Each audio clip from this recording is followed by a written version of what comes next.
What's good, Not an Dream family? We back at it, episode 78 of the Not an Dream journey. My name is Julian Taliaferro, and you already know we coming again with another weekly business update, lessons of the week, and topic for the day, which is inspiration.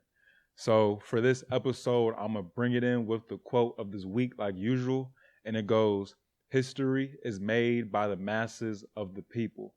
This is a quote from Kwame Ture, and I don't have too much of an interpretation or breakdown of this quote, but when I first heard it, I just felt it was very illuminating because it's a fact. Change is made by the numbers. And again, the quote goes, "History is made by the masses of the people," from Kwame Ture. And now I can get to my business update. So the showcase went great. It was incredible.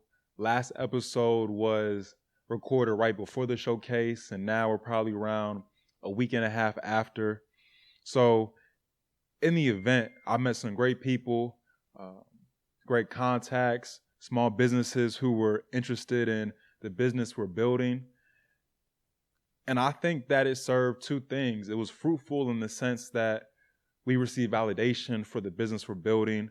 But on another hand, it was an opportunity for us to practice explaining what we're doing, how we operate, the problem we're solving, what we plan to do now, what we plan to do in the future. And it was just an opportunity for us to get better at explaining that. So when I think of our steps after the program, my co-founder spoke to it somewhat last episode. And in my mind, there's three main areas.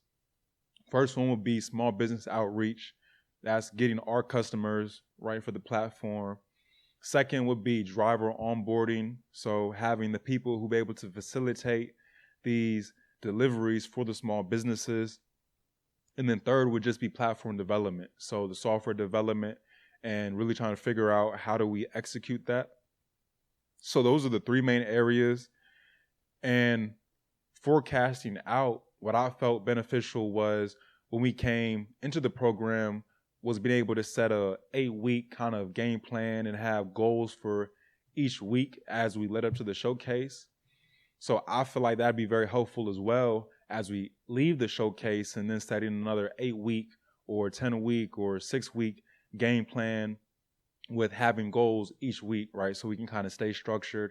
Because I feel like every goal we set for the showcase, we were able to meet pretty much. So as long as we hold ourselves accountable for, this next phase that we're in after the program, we could be just as successful. So that's the business update. And now I can get to my lesson of the week. And I only have one for today. And it's just that you have to be in the mix. You have to be in the thick of it. And this is a lesson from me at my 9-to-5. In my role, I kind of work as like a project manager, and we have these builds on the floor of these trucks or buses, whatever we're working on. And it's necessary to always be in the mix. I work with mechanics who are executing the build.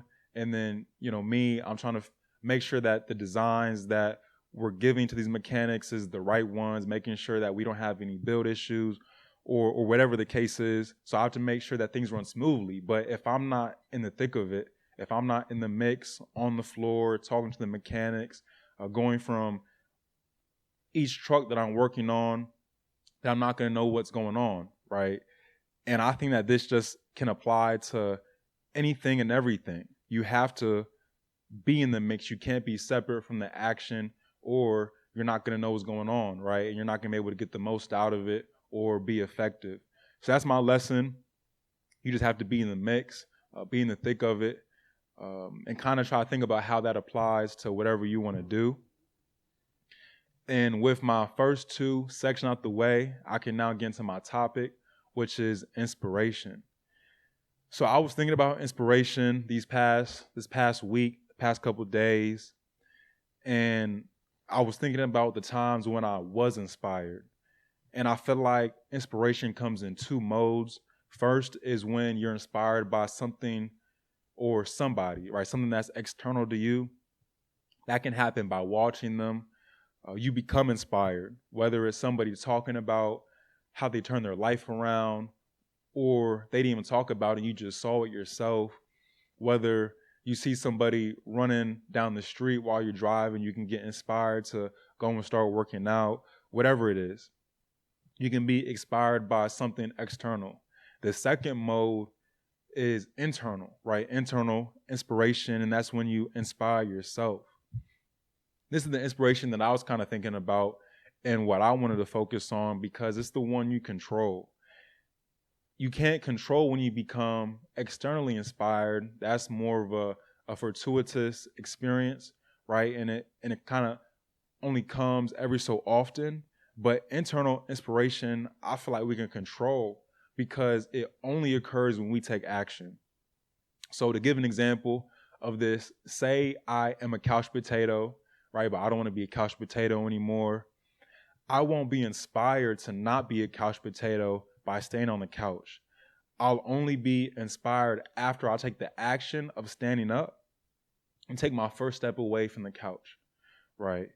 And in that example, by the action of us standing up, we're able to see life from a whole different viewpoint, right? We don't see it from the viewpoint of being on the couch. We see it the viewpoint of standing up, right? And it's a perspective we couldn't see before.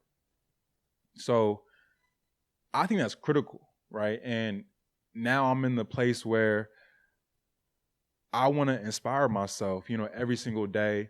And that can only happen by me taking action and whatever that is. If I want to eat healthier, say, for example, I need to inspire myself by making my first healthy meal, right? Taking my first plunge into having a better diet. And then once I eat that meal, I can see the opportunities before me. That can apply to entrepreneurship. That can apply to my 9 to 5, whatever it is. So that's my topic, inspiration. And I was kind of rambling a little bit. It might have been all over the place, but that's kind of what I've been thinking about and how can I internally inspire myself. So next steps for me are just continue work on the startup. And all right, let's get it, y'all. Going to achieve your 99 dream. And it's 99 dream because you are going to achieve your dream and it will be 100%. But nothing is perfect. So you're going to achieve 99% of that. And let's go and let's get it.